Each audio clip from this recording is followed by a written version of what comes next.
ihmeessä tämähän sen mahdollistaa. Mä nyt voi vaikka pohjustaa ensin, että Pollari Joo. Matti visi Tampereelta siis, kuten kutsussa varmaan jo lukikin. Joo. Tähän vaikka otetaan tämmöinen ihan, nyt sieltä tulikin just muutama lisää, mutta jos Mikalla on siellä valmiina kamera päällä, niin ihan tämmöinen nopea kierros voidaan ottaa tähän. Jep, moro, Jääskeläisen Mika ja tätä Lahdesta käsin. Otan yhteyttä tähän Paltsuun ja kiinnostaa tuo STF-merkin niin kuin ihan sellainen konkreettinen tekeminen ja jonnin verran on siihen perehtynyt ja on noi kouluttajatunnukset ja tämmöiset testikentät. Mä oon käynyt täyttelemässäkin siihen ihan semmoisia niin kuin vähän luonut sitä profiilia sinne järjestelmään sille, että se siinä ympäristössä, mistä pystyy testailemaan ja noin. Se koko mielenkiintoinen aihe. Yes. No niin. Sitten Tarja sieltä nopeasti.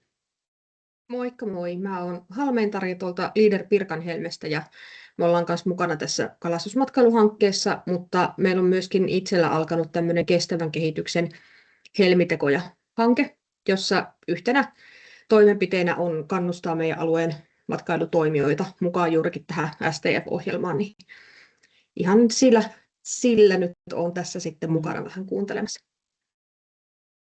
Yes. All right. Sitten siellä oli Tea.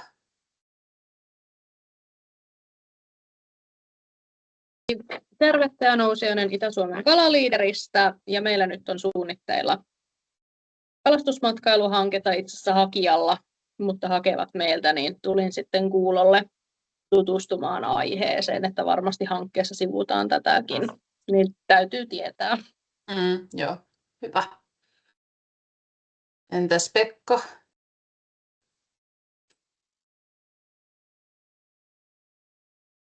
Joo, Sahaman Pekka, terve vaan. Ihan mielenkiintoista tulin kuuntelemaan. On kalastusmatkailuliikkeenä toiminut koko ikäni. Hyvä juttu. Viime 6 vuotta sivutoimisena, koska vedin Tean nykyään vetämää Itä-Suomen kalaliideriä. Niin just, joo. No niin. Ihan sattu silmään tämä. Niin. Oikein hyvä. Tervetuloa. Kiitos. Ja sitten oli vielä Oskari Turusta.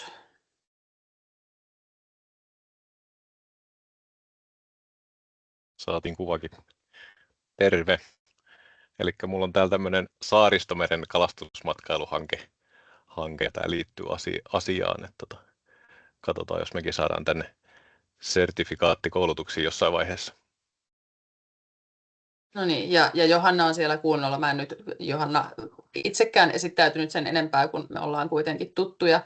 Mutta tämähän on aika hyvä, että vaikka kaikki yrittäjät eivät päässeet paikalle, niin tässä on nyt sitten näitä, ketkä voivat levittää tietoa eteenpäin. Ja tiedän, että muutamia, joita tämä nyt oikeasti kiinnostaa. Niin kiitos Matti, että olet paikalla. Estradio on sinun.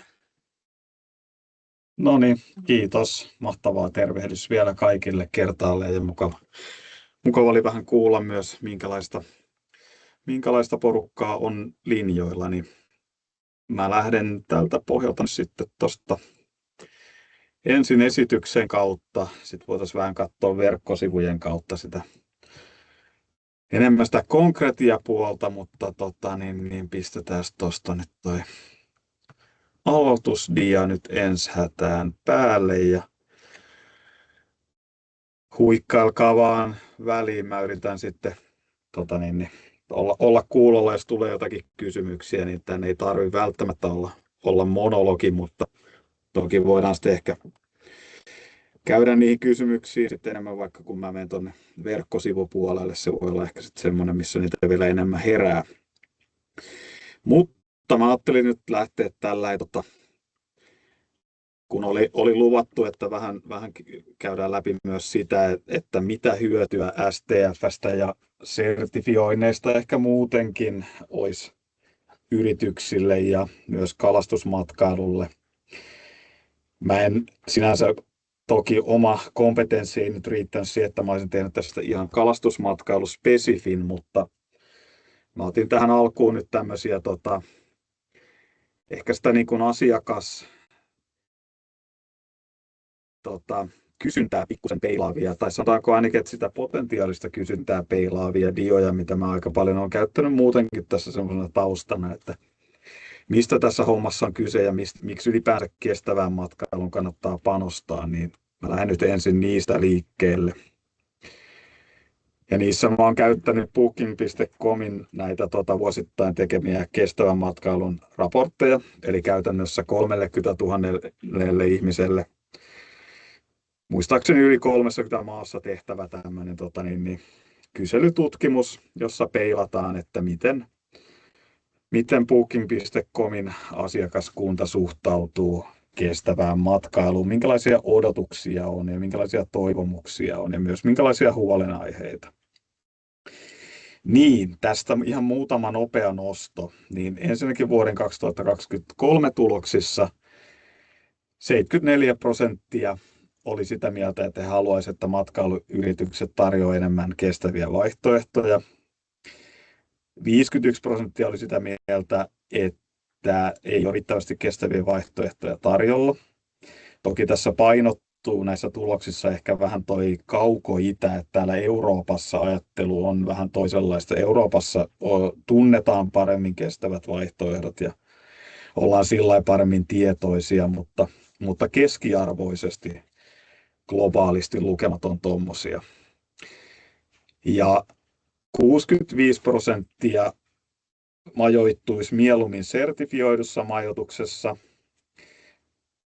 ja 60% haluaisi käytännössä myös filtteröidä vaihtoehtoja sertifikaatin perusteella, kun he tekevät varauksia, ja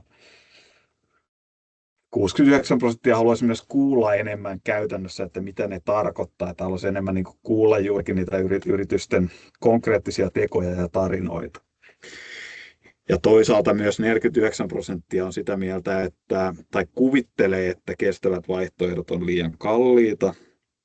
Ja vastavuoroisesti 43% on sitä mieltä, että haluaisi maksaa niistä enemmän, tai olisi valmiita maksaa enemmän kestävistä vaihtoehdoista.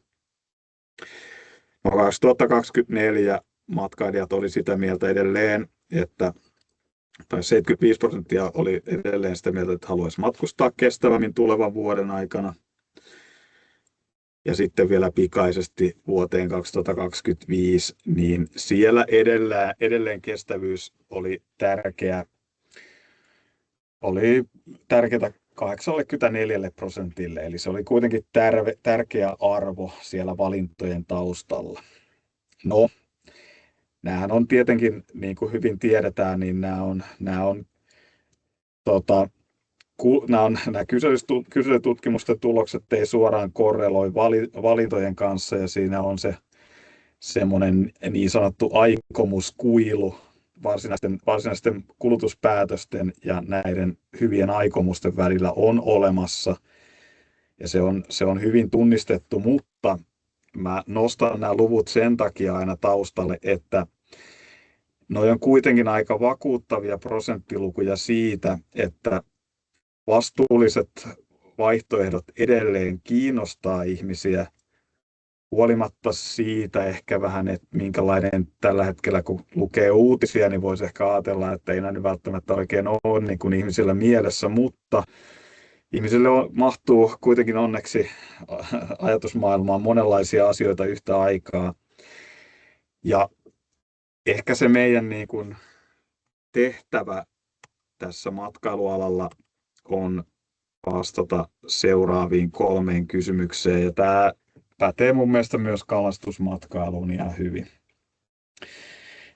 Sinänsä me tehdään Suomessa me ollaan kestävyydessä hyviä, yritykset on siinä hyviä, myös destinaatiot on siinä hyviä, se tuo meille kilpailuetua, mutta tavallaan miten me tosiaan muutetaan se kestävyys kilpailueduksi sit oikeasti, eli miten me muutetaan tuo kiinnostus kysynnäksi, se on iso kysymys. Ja tietysti myös toi, että onko kestävämpi palvelu todella kalliimpi, niin mä väitän, että ei läheskään aina. Joskus se voi olla, mutta se on lopulta kestävämpi palvelu, on yleensä vaan laadukkaampi palvelu. Joskus se voi olla kalliimpi, joskus ei. Mutta sinänsä myös moni asiakas on valmis siitä sitten vähän enemmän maksaa, kunhan se vaan viestitään ja markkinoidaan oikein ja luotettavasti.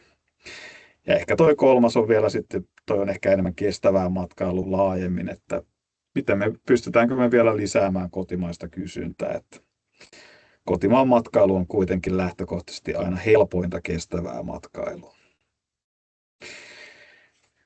Mutta noin nyt lähinnä ehkä semmoisena vaan tosi nopeana kelauksena tämän homman taustalle. Ja ehkä just toi, että jos kuitenkin reilusti yli puolet haluaisi myös semmoista niin kuin todennusta siitä vastuullisuudesta, eli haluaisi, että on kuitenkin sertifioituja vaihtoehtoja, niin siihen toi STF-ohjelma on sitten kuitenkin semmoinen vaikuttavin, ja se on kuitenkin valtakunnallinen yhteinen ohjelma ja yhteinen merkki. Et se on ehkä tavallaan niin kuin tämän STF-merkin taustalle se pointti, mitä mä tuolla halusin nostaa. Tuliko tässä vaiheessa jotakin ajatuksia noista lukemista tai jotakin? Haluaako joku kysyä tai kommentoida jotain?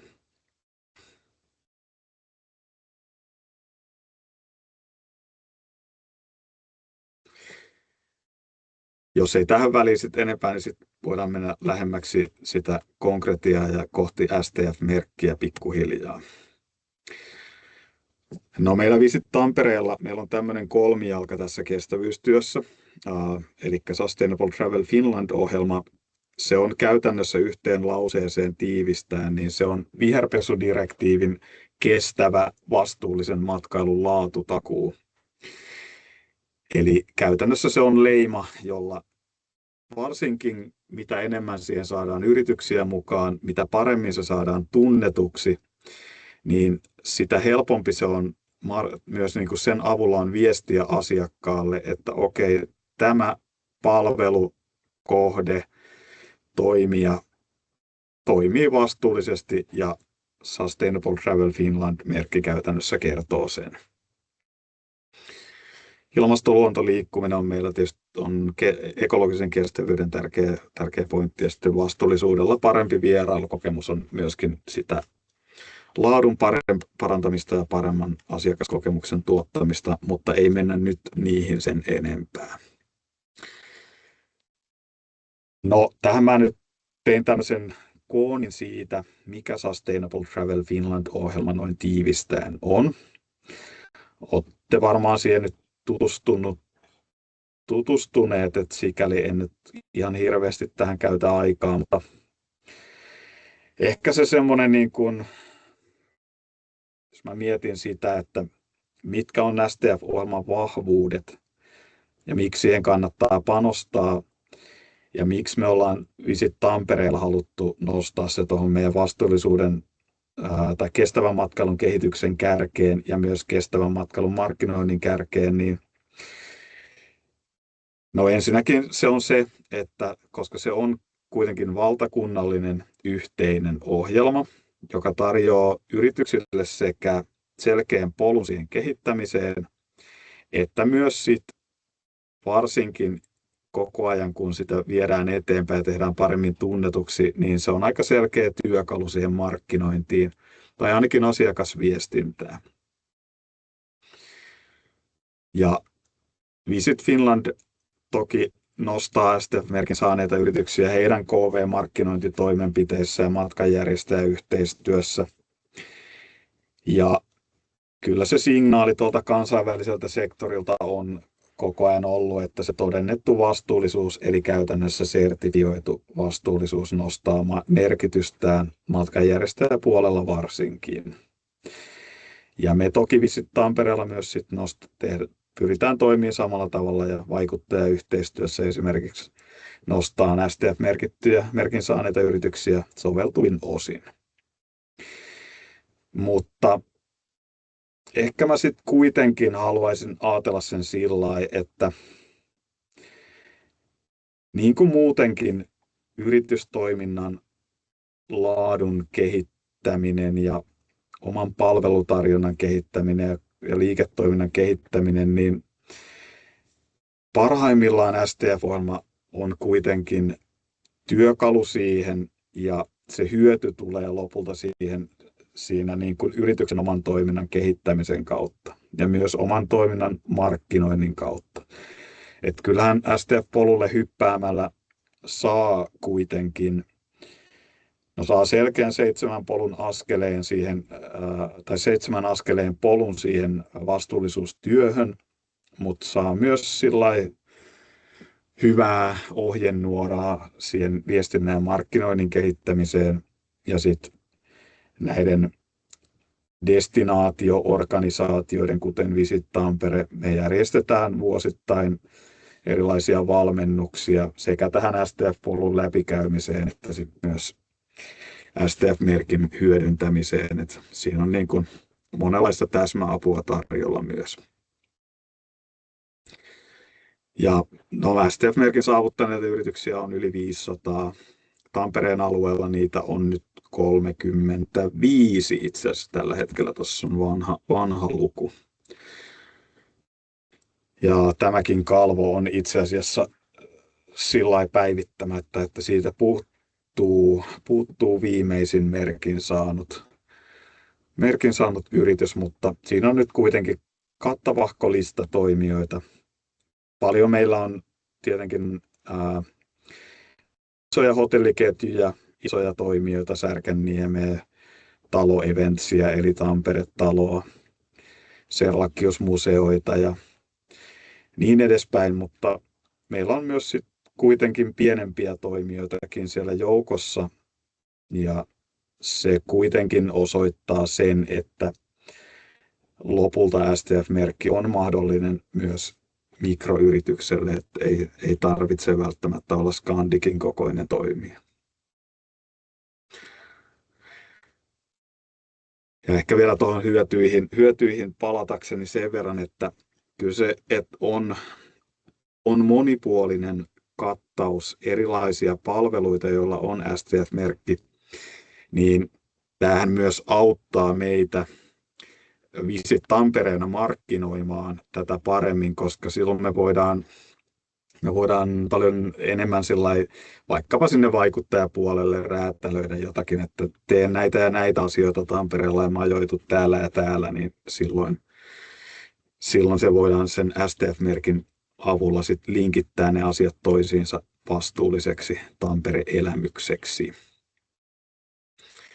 Ja toki myös ihan yksittäiselle kuluttajallekin, että valitsee STF-merkittyjä palveluita, niin voit ainakin olla sit varma, että olet käyttänyt vastuullisia toimijoita.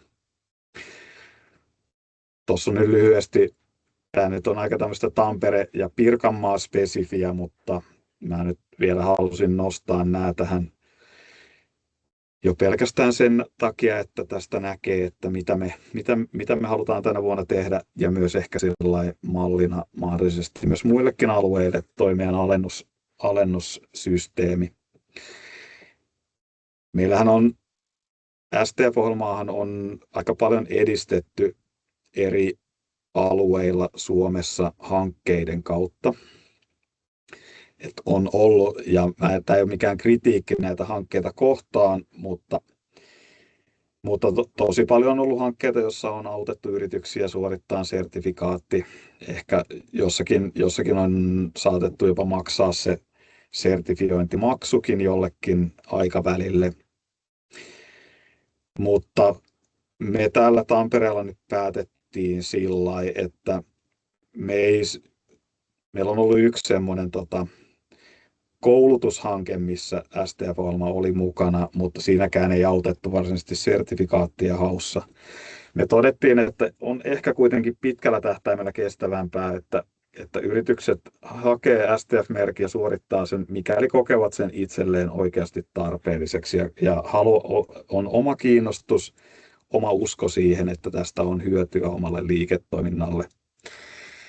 Eli meillä ei ole sellaista niin kuin STF-merkkien hakuun keskittynyttä hanketta ollut, eikä ole tarkoitus sellaista jatkossakaan järjestää.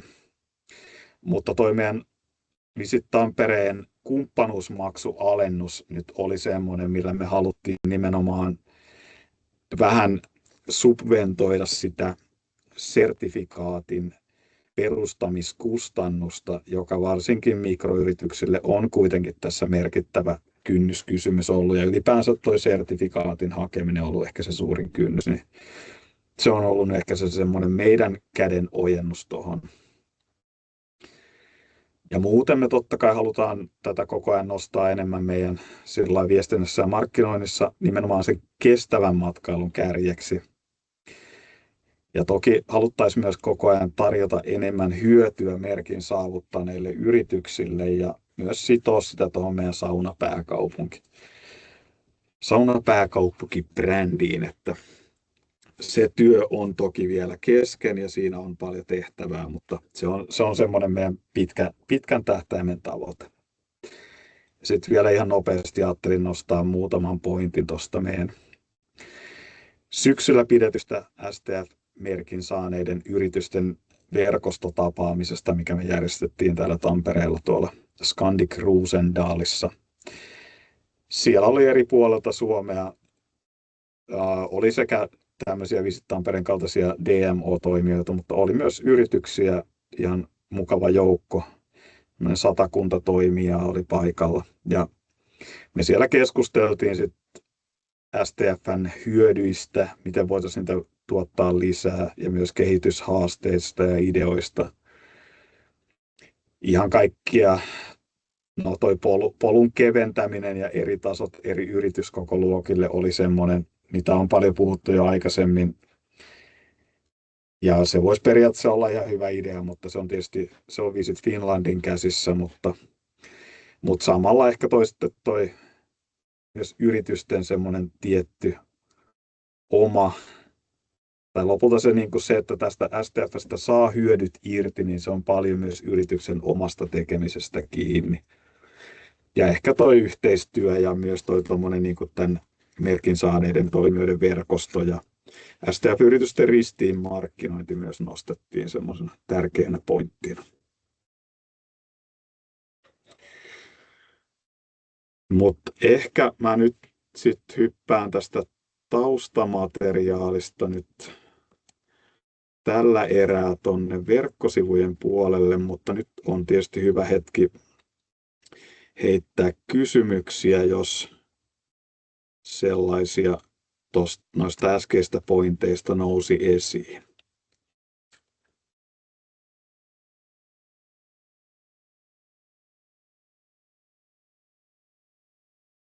Hiljaista on, mutta tosi mielenkiintoista se voi olla, että sit kun sä oot päässyt loppuun, niin kysymykset tulee vasta siinä kohtaa. Joo, ehdottomasti. Ei. Tässä on hyvin aikaa vielä sitten käydä keskustelua, mutta mä nyt ajattelin lähteä ihan tämän julkisen sivun puolelta liikkeelle ja käydä vielä tämän kautta läpi tätä yrityksen polkua. Eli tosiaan käytännössä, jos lähdetään tuosta yrityksen polusta liikkeelle, kun on päättänyt hypätä STF-polulle, niin sitten siellä aloitetaan tosiaan tuosta askeleesta 1 ja sitoutumisesta. No, virallinen päätös tietysti mikroyrityksellä nyt on aika helppo tehdä. Meille ehkä destinaationa se on vähän eri tasoinen. Tässähän on se idea nimenomaan, että myös destinaatio käytän saman 7 askeleen polun läpi tässä matkan varrella. Ja mä ehkä sillai kannustan kuitenkin lähtemään tuohon polulle ja rekisteröitymään tuohon STF-ohjelmaan mukaan, koska mikä siis tapahtuu nimenomaan tuolla STF-hubiin kirjautumalla. Mutta mä ehkä nyt sen takia kannustan hyppäämään kyytiin, että ensinnäkään se ei sinänsä velvoita mihinkään. Se on enemmänkin sillä, että rekisteröitymällä sinne näkee paremmin, miltä se alusta näyttää, pääsee paremmin käsiksi kaikkiin materiaaleihin, mitä siellä on, ja pääsee myös osaksi destinaation viestintää ja valmennuksia, mitä tähän ohjelmaan kuuluu. Eli jos päätätte hypätä tuonne polulle, niin sitten siinä rekisteröitymisvaiheessa kysytään myös, että mihin destinaatioon haluaa linkittyä. Eli no Tampereen ja Pirkanmaan osalta oikea vastaus on käytännössä Visit Tampere, mutta se voi vähän vaihdella sit alueittain, kuinka laaja se destinaatio on. Jyväskylässä se on varmaan Jyväskylä Region esimerkkinä ja Lahdessa Lahti Region muistaakseni. Ja Turun suunnalla se saattaa olla Visit Turku Archipelago saattaa itse asiassa olla se oikea valinta. No, joka tapauksessa, mutta kannattaa valita se, koska sitten se destinaation edustaja, kuten minä, näen, että uusi yritys on lähtenyt sinne polulle. Mä saan sähköpostin talteen, kehen kannattaa olla yhteydessä. Sitten mä voin tarjota valmennuksia ja mitä muuta meillä on semmoista niin kuin asiaan liittyvää ajankohtaista viestintää. Ja sit sen jälkeen voi sitten tätä polkua lähteä käymään ihan omaa vauhtia läpi omatoimisesti. Elikkä no tietysti on hyvä sitoutua symbolisesti noihin kestävän matkailun valtakunnallisiin periaatteisiin, jotka Visit Finland on aikoinaan laatinut ja julkaissut. Se on tärkeää. Ja just tietysti tämä, että kuka nyt on se henkilö, joka on se ensisijainen yhteystaho ja koordinoi tätä työtä yrityksessä. Jos mä saisin vähän itse asiassa zoomattua tätä, niin tämä näkyy vähän mukavammin näin. Sitten tosiaan osaamisen kasvattaminen on se kakkosaskel. No, kestävän matkailun oppaaseen kannattaa ehdottomasti tutustua. Se on aika hyvä kattava tietopaketti. Siellä on ympäristöön ja sosiaaliseen vastuuseen ja myös taloudelliseen ja kulttuuriseen vastuuseen JNE. Paljon hyvää infoa. Ja sitten toi on muistaakseni edelleen pakollinen askel, että täytyisi osallistua yhteen tuommoiseen STF-valmennukseen, ja näitä valmennuksia nimenomaan järjestää meidän kaltaiset destinaatiotoimijat, mutta ne voi olla myös esimerkiksi hankkeiden kautta järjestettäviä, että sen ei ole suinkaan pakko olla joku Visit-organisaatio, joka sen järjestää. Ja sitten siellä tehdään tuommoinen nykytilan kartoitus STF-ohjelman itsearvioinnin kautta. Mä voin vaikka kohta vielä kirjautua sinne meidän tilaan, niin näette vähän miltä se näyttää se itsearviointi.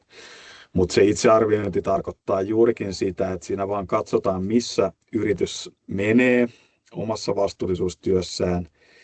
Siitä voi ottaa tärkeimpiä pointteja tänne askelelle 6 tehtävään kehittämissuunnitelmaan. Eli sen avulla voi tunnistaa niitä asioita, missä voisi vielä parantaa ja mitkä voisi olla ehkä semmoisia helpoimpia omaan yritystoimintaan liittyviä asioita, mihin voisi vielä panostaa. Mutta se ei vaikuta tämän merkin saavuttamiseen millään muotoa, vaan se on nimenomaan vaan tuommoinen pohjakartoitus. Ja siihen ei siksi kannata myöskään käyttää aivan eeppisesti aikaa, vaan kannattaa nimenomaan miettiä sitä oman toiminnan kautta ja mikä on itselle ehkä tärkeintä. Mutta sitten tämä askel 3 on se, kuten jo totesinkin, niin tämä on ehkä se semmoinen, mikä on niin kuin tässä vuosien saatossa tunnistettu, että tämä on se suurin kynnys. Eli yrityksellä pitäisi olla auditoitu kestävää matkailua tukeva sertifikaatti. Mä voin kohta mennä tuon linkin kautta vielä sinne sertifikaattilistaan, voidaan käydä niitäkin nopeasti vähän läpi. Mutta niitä on eri hintaisia ja vähän eri vaatimustasolla, mutta se auditoitu sertifikaatti on toisaalta tämän polun ehkä se haastavin vaihe, mutta tämä on myös tämän STF-ohjelman uskottavuuden kannalta se tärkein työkalu. Eli kun mä siinä alussa totesin, että tämä on semmoinen viherpesudirektiivin kestävä vastuullisen matkailun laatuleima, niin käytännössä tuolla ulkopuolisen toimijan auditoimalla sertifikaatilla me juurikin pystytään se on se lupaus sille asiakkaalle, että tämä kestävyystyö, jota yritys tekee, on laadukasta ja luotettavaa. Siksi se on tärkeää olla tässä mukana. Askel 4 on sitten, tämä koskee oikeastaan vasta siinä vaiheessa, tämä on enemmän siinä vaiheessa, kun se merkki on saavutettu. Eli käytännössä toivotaan, että jokainen STF-merkin saanut ja mielellään myös polulla oleva toimija kerran vuodessa täyttäisi tuon indikaattorilomakkeen.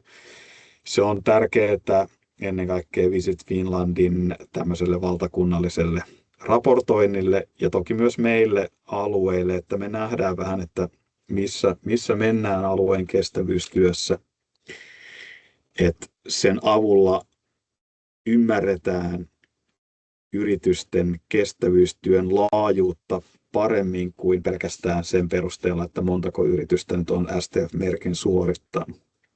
Se antaa just ikkunaa siihen konkreettiseen tekemiseen. Vastuullisuusviestintä, no tämä on sitten tietysti semmoinen, mikä on ehkä kaikkein eniten yrityskohtaista, eli jokaisen on tärkeää tietysti tunnistaa tässä matkan varrella ne omat vahvuudet ja ehkä se, niin kuin se tarina ja ne kärjet, mitä haluaa omasta toiminnasta kertoa. Ja kyllä se, vaikka se ehkä jo saattaa vähän olla kliseinenkin juttu, mutta kyllä ne vaan ne semmoiset, ne yksityiskohdat, konkreettiset teot ja konkreettiset tarinat, niin kyllä ne vaan puhuttelee ihmisiä edelleen kaikkein eniten. Että sertifikaatti on ehkä se laatuleima, mutta sitten se tarina on se, millä sitä matkailijaa, asiakasta puhutellaan. Ja toi viherpesu täysin eliminoiden, no se on tärkeä pointti, että siis jos sä puhut muuta kuin teet, niin sehän nyt ei ole vastuullista muutenkaan, että muista toi on ihan itsestään selvä asia, että kun yritys puhuu oman toimintansa kestävyydestä, niin silloin siitä puhutaan sillä tavalla, kun asiat on, eikä maalailla mitään höpöpuheita, että se on niin kuin, se on mielestäni hyvin yksinkertaista, eikä sitä viherpesudirektiivistä tai muista kannata niin hirveästi murehtia, että jos pystyy seisomaan omien sanojensa takana ja mielellään myös todentamaan, että on toiminut niin kuin kertoo toimivansa, niin silloin siinä on ihan selvillä vesillä, eikä siinä ole mun mielestä mitään ongelmaa. No sitten vielä tämä askel 6 on tämä kehittämissuunnitelma. Useinhan näissä sertifikaateissa on jo jonkinlainen kehittämissuunnitelma joka tapauksessa. Se kannattaa sinänsä käytännössä tämä kehittämissuunnitelman tekeminen kannattaa aloittaa samassa vaiheessa, kun aloittaa tuon sertifikaatin rakentamisen. Siihen on tuolla malli sisällysluettelo, eli mihin asioihin siellä pitää ottaa kantaa, ja siellä on myös tuommoinen toimenpidetaulukko, sapluuna ja niin edespäin, että noihin löytyy sieltä STF-hubista kyllä työkaluja, ja toikin on semmoinen, että varsinkin viime vuonna, kun me järjestettiin semmoinen kahden klinikan setti, missä käytiin hyvin niin sanotusti työhanskat kädessä tätä polkua läpi yritysten kanssa. Se oli 2 semmoisen niin kuin aamupäivän mittainen prosessi, missä kyllä tosi hyvin porukka pääsikin eteenpäin tässä. Niin siellä me juurikin keskityttiin näihin sertifikaattien miettimiseen, niiden valitsemiseen ja sitten tähän kehittämissuunnitelmaan ja tuohon vastuullisuusviestintään. Ja lopulta tämä kehittämissuunnitelmakin on kuitenkin sellainen, että siitä ei kannata tehdä liian isoa projektia itselleen, vaan mielellään hyvin käytännönläheisesti kuitenkin.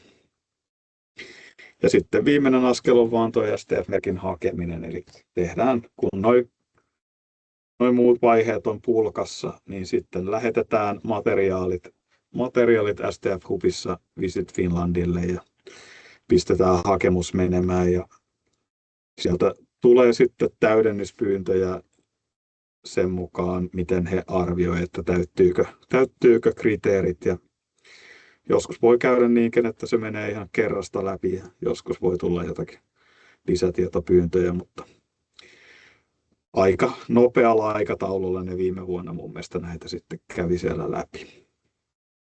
Ja sitten sen jälkeen saa STF-merkin käyttöön ja sitten voi alkaa hyödyntää sitä viestinnässä ja markkinoinnissa ja mielellään tietenkin mahdollisimman paljon. No, seuraava kysymys on, että heräsikö näistä kysymyksiä? Mika, anna tulla vaan. Yes. Mun mielestä tämä 7-portainen ohjelma on niin tosi fiksu. Niin kaikin puolin kattava ja noin. Ja niin kuin sanoit tuossa alussa, että mikroyrityksille, niin siinä tämä ainakin oli, puhut, että oli ollut niitä kaiken muualla, paitsi Tampereella niitä hankkeita, missä oli niin kuin tuettu pieniä yrityksiä etenkin, miksei isompiakin tämän niin kuin ohjelman saavuttamisessa. Ja sitten tuo CERTI niin kuin on ollut monessa noissa erilaisissa laatu-, ympäristö- ja vastuullisuussertifioinneissa mukana. En ole ollut tässä, mutta monessa muussa ollut mukana. Niin tuo CERTIhän noista nyt pomppaa niin kuin tosi isona niin kuin omiin silmiin ainakin. Että siinä on se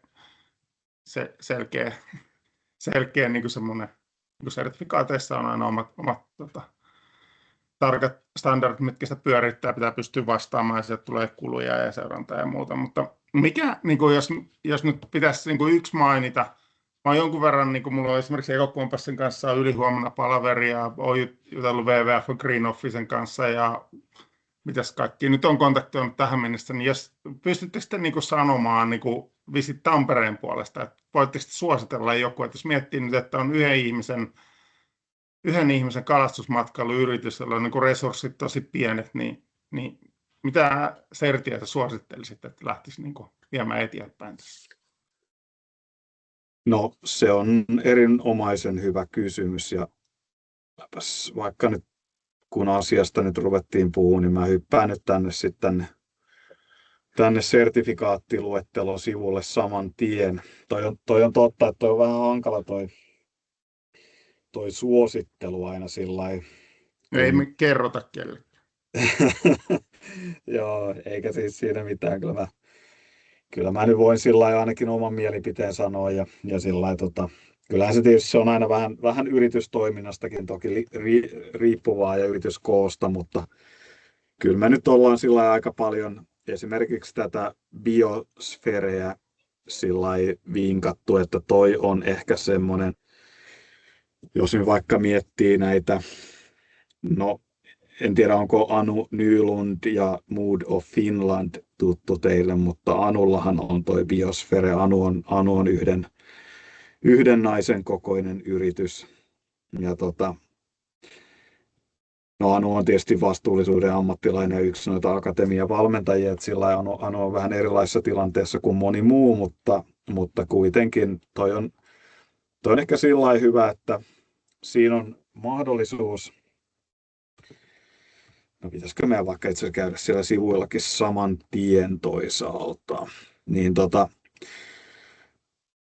tässä on just tämmöinen, että tätä voi niin kuin, tässä on tämmöinen ilmainen kokeilu ensinnäkin. Voi rekisteröityä ja käydä katsomassa, että miltä se näyttää.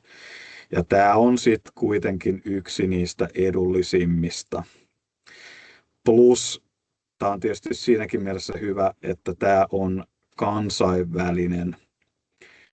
kansainvälinen, että se on tietysti etu, riippuen tietysti vähän mille markkinoille itse tähtää, mutta kun varsinkin kun tämä STF-ohjelmahan nyt on hyvin pitkälti mietitty sinne kansainvälisen markkinoinnin suuntaan, niin toki sitä kansainvälisyydestä ei ole haittaa myöskään tässä sertifikaatissa. Ja tuossa nyt on tuommoinen vuosihinta 359, että ei tämä ihan ilmainen tämäkään ei ole, mutta sanotaan nyt näin, että on kuitenkin sieltä selkeästi edullisimmasta päästä.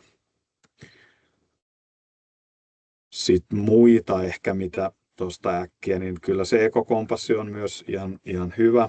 Se on totta kai, kun se on suomalainen ja muistaakseni sehän on edelleen Luonnonsuojeluliiton omistaman yrityksen pyörittämä, että sillä on tavallaan niin kuin siinä mielessä aika hyvä se taustaorganisaatio ja sitä kautta se homman jatkuvuus on varmasti turvattu. Meillähän itsellä Visit Tampereella on ekokompassi. Me silloin, kun tätä STF-ohjelmaa lähdettiin käynnistelemään, niin ajateltiin, että on hyvä hakea se myös meidän toiminnalle jo ihan pelkästään sen takia, että pystytään vähän paremmin ymmärtämään, minkälainen prosessi se sertifiointi on ja tarvittaessa myös auttaa yrityksiä siinä matkalla. Ja tietysti myös ihan sillä tavalla, että ollaan myös niin kuin samassa veneessä yritysten kanssa. Ja oma kokemus nyt tuosta ekokompassista oli, että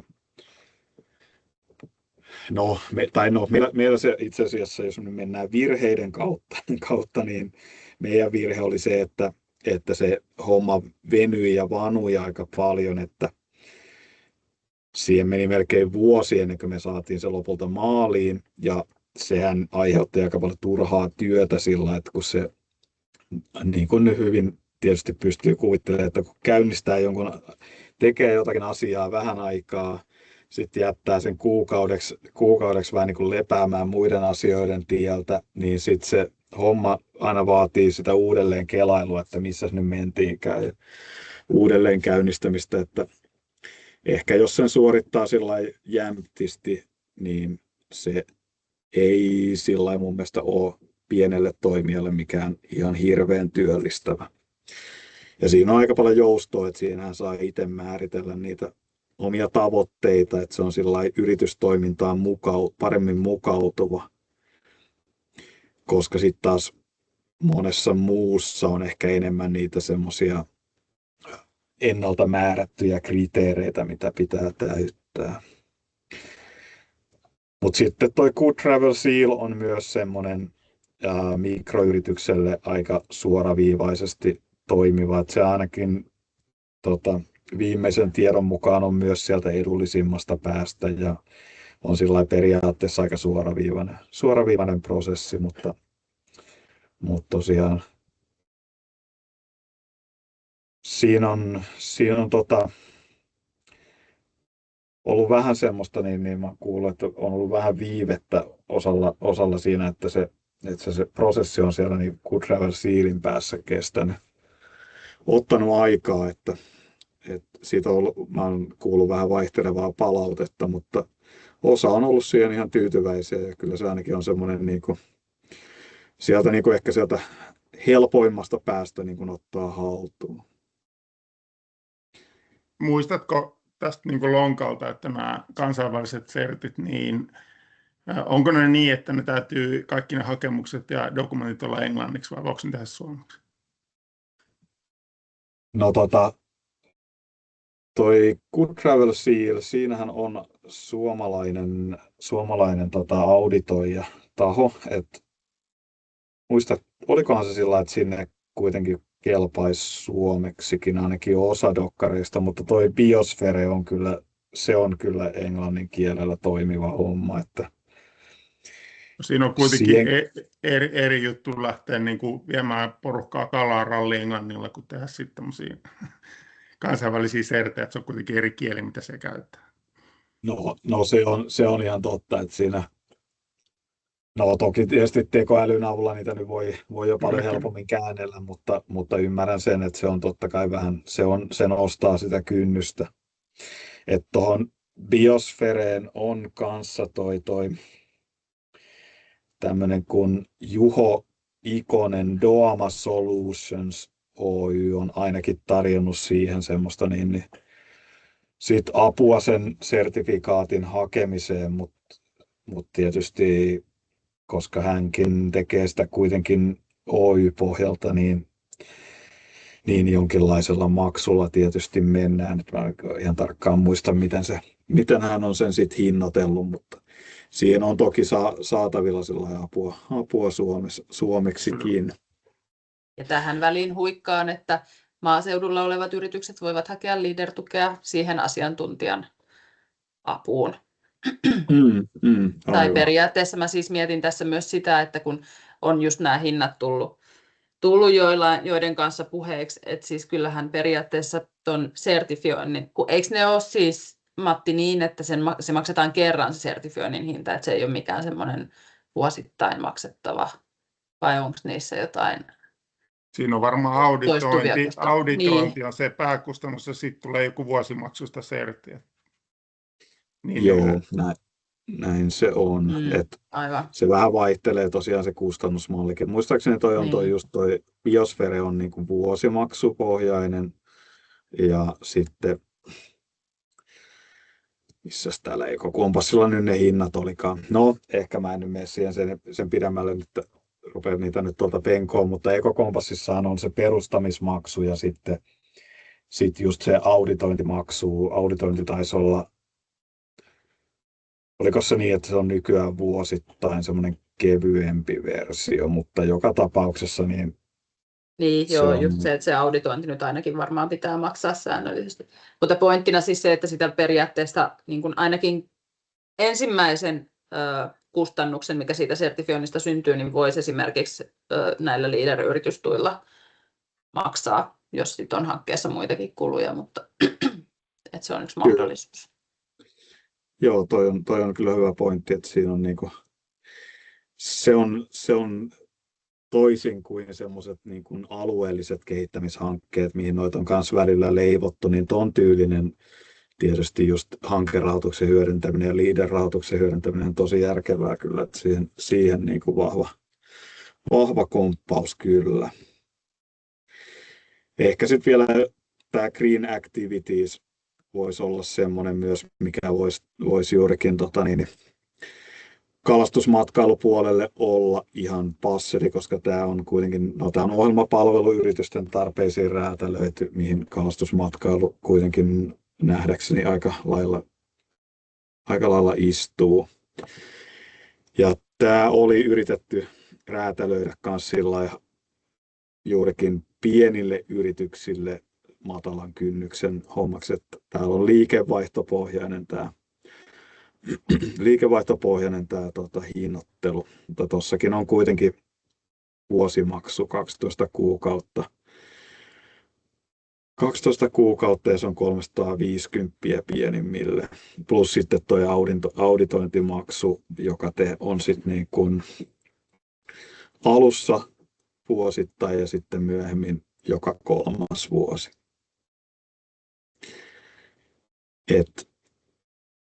Ehkä mä nyt sanoisin, että tuossa on ehkä semmoinen niin kuin nelikko, mistä mä ehkä lähtisin liikkeelle.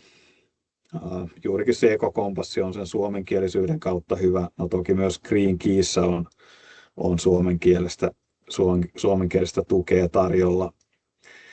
Ja siis Green Activities on Green Keyn osa. Ja sitten ehkä Biosfere ja se Good Travel Seal voi olla sitten semmoisia myös harkitsemisen arvoisia. Ekokompassi tosiaan on vähän, siinä on vähän muistaakseni kalliimpi se perustamismaksu, että se on ehkä siinä se haaste. Ja mitäs mä nyt vielä lupasinkaan puhua? mä voin nopeasti näyttää, että tämä on se syy, miksi niitä indikaattoreita kerätään. Tämä on lähinnä tätä niin kuin tämmöistä, mistä näkee, että mikä on STF-ohjelman tilanne alueittain, ja näkee myös sitten tuossa on sitten siihen niin kuin kestävyyden eri osa-alueisiinkin vähän lisätietoa, ja sitten Visit Finland kerää ja koostaa tietysti tämmöisen kestävän matkailun tila Suomessa vuosiraportin, joka myös perustuu niihin indikaattoreihin hyvin pitkälti.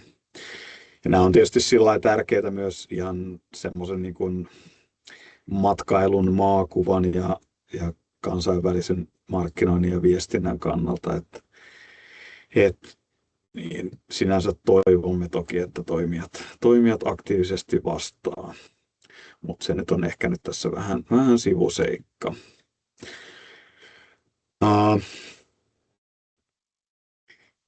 Meillä on nyt 10 minuuttia aikaa. Mitä olette mieltä? Pitäisikö vielä pyörähtää nopeasti siellä meidän STF Hub-näkymässä? Olisiko se semmoinen ehkä asiaa vielä vähän konkretisoiva, vai olisiko jotain muuta mielen päällä noihin askeliin ja ehkä siihen yrityksen polkuun liittyen?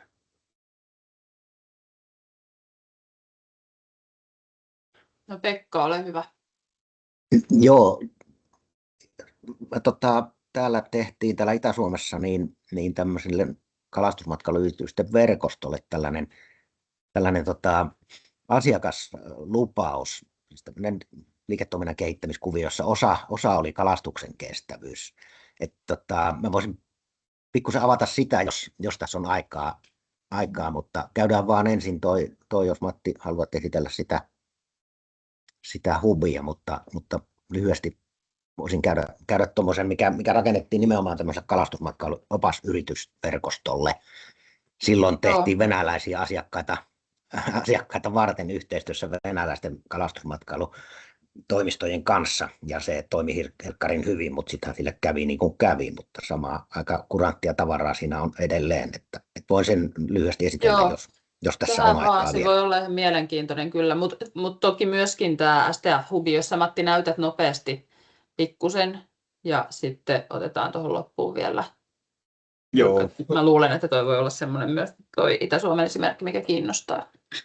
Joo, tehdään näin. Mä voin ihan nopeasti pyörähtää tuolla.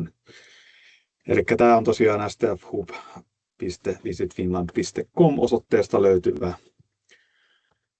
tämä verkkopalvelu, mistä sitten hypätään kyytiin. Ja täällä on siis käytännössä, jos ei ole näitä tunnuksia, niin tämä polku on vähän erilainen. Täytyy toi Business Finland-tunnus ensin luoda, ja sitten sen jälkeen pystyy sitten tunnistautumaan erilaisilla esimerkiksi mobiilivarmenteilla tai sitten vaan ihan omalla käyttäjätunnuksella ja salasanalla.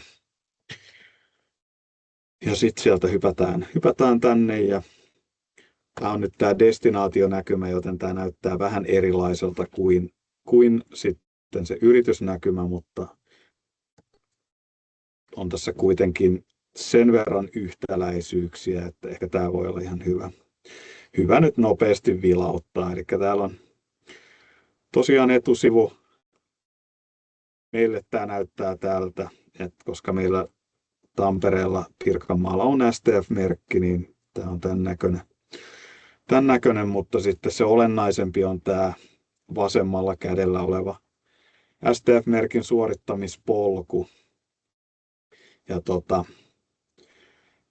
sitten kun tänne hypätään, niin sitten se alkaa tässä ohjaamaan. Eli tämä on sinänsä hyvin tämmöinen kuitenkin selkeä askel kerrallaan, vaikka osassa, tai sanotaanko, että ehkä voisi puhua, että tässä on 7 kerrosta, ja sitten jokaisessa kerrosvälissä on vielä eri määrä näitä askelmia, mitä käydään läpi, mutta nämä on hyvin tämmöisiä konkreettisia Yrityspuolella varmaan mä luulen, että tässä sitoutumis- ja alkuvalmisteluvaiheessa ei ole läheskään näin paljon eri vaiheita. Tämä on enemmän tämän destinaatiopuolelle tämmöinen monimutkaisempi homma. Mutta sitten toi kakkosvaihe, tästä mä nyt voin ehkä nopeasti näyttää, että täällä on juurikin tämä tutustu kestävän matkailun oppaaseen. Ja jos sinne oppaaseen hyppää, niin sitten tämä on käytännössä täällä STF Hubin sisällä toimiva polku. Täällä on sitten sisällysluettelo, missä on tosi paljon erilaista infoa. Ja tämä on juurikin sitä, mitä mä selitin tuossa aluksi tai aikaisemmin, että tätä voi ottaa hyötykäyttöön ja tutustua tähän, vaikkei sitten ikinä sen kummemmin edes sitten merkkiä päätyisi hakemaankaan, niin kyllähän tästä kannattaa toki ottaa myös tavallaan semmoista niin kuin ilmaista hyötyä irti. Ja sitten mä näytän vielä nopeasti tämän itsearviointilomakkeen, eli me ollaan tämä nyt jo kertaalleen tehty. Mä viittin nyt aloittaa uutta, mutta tuossa luki, että me ollaan saatu kokonaispisteitä 58%,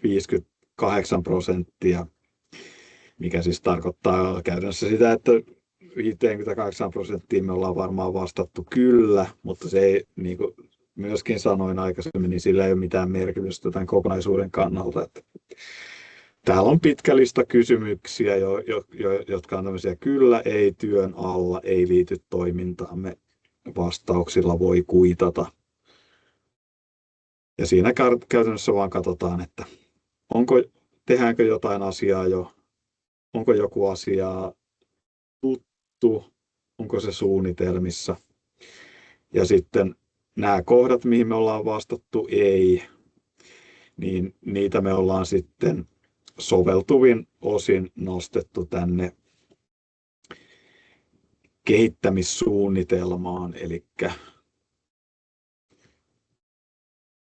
Eli tässä on nyt tämä kehittämissuunnitelman palauttaminen, mutta tosiaan niin sieltä me on otettu niitä toimenpiteitä ja lähdetty rakentamaan sitä kehittämissuunnitelmaa. Niin no tässähän se olikin itse asiassa täällä samaisen kakkosen alla, että kirjoita itsearvioinnin tuloksista kehittämissuunnitelmaa. Ja sitten tämä sertifiointiaskel täällä on käytännössä ainoastaan se, että tänne ladataan se sertifikaatti, jonka on onnistunut suorittamaan. Ja mittaaminen on sitten vähän, tämäkin on vähän erilainen meille.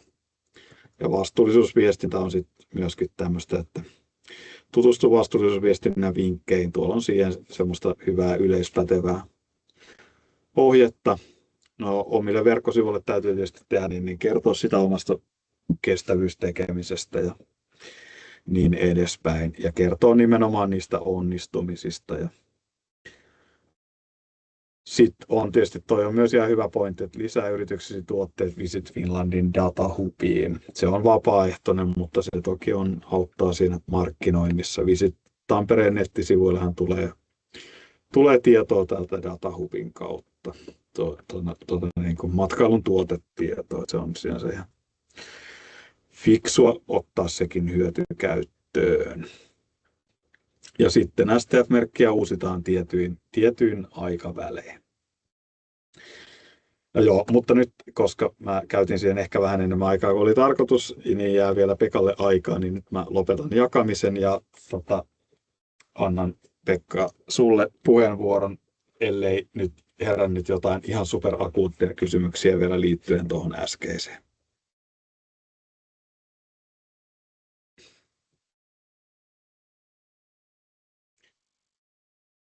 Jos ei, joo, mun puolesta ainakin erittäin ok. Joo, kiitos. Mä jaan tästä näytön, jos se onnistuu. Niin tämä tosiaan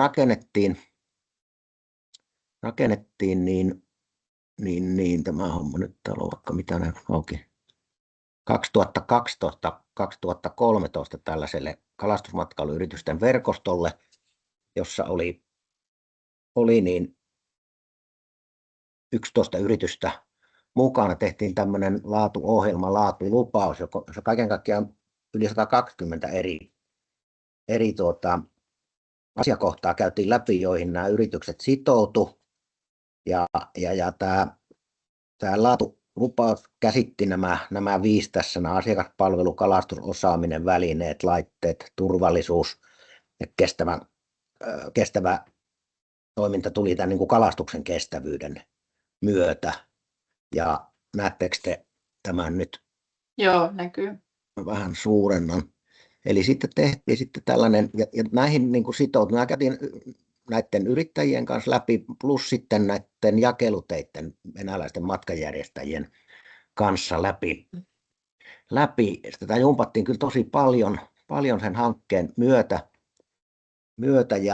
ja 11 yritystä siihen sitten loppuperissä sitoutui. Tästä oli projut sitten ja materiaalit venäjän kielellä ja englannin kielellä. Ja tässä oli vielä sellainen, meillä saatiin rakennettu, että se oli ilmainen numero Venäjältä, johon pystyi soittamaan, ja Suomessa siihen vastasi kalastusoppaan ammattitutkinnon käynyt venäjän kielen taitoinen kaveri. Eli tämä olisi niin kuin niiden myyntitapahtu kuitenkin, sitouduttiin myymään näiden erikoistoimistojen kautta, joiden kautta se kauppa sieltä Venäjältä silloin tapahtui. Ja siihen mä kyllä itse uskon edelleenkin tämmöisessä erikoistuotteessa aika vahvasti. Ja se sanotettiin tällä tavalla, että tässä oli nämä äsken mainitut 5 osa-aluetta niin kuin kerrottu tai avattu lyhyesti asiakkaille. Eli tosiaan niin kuin tämä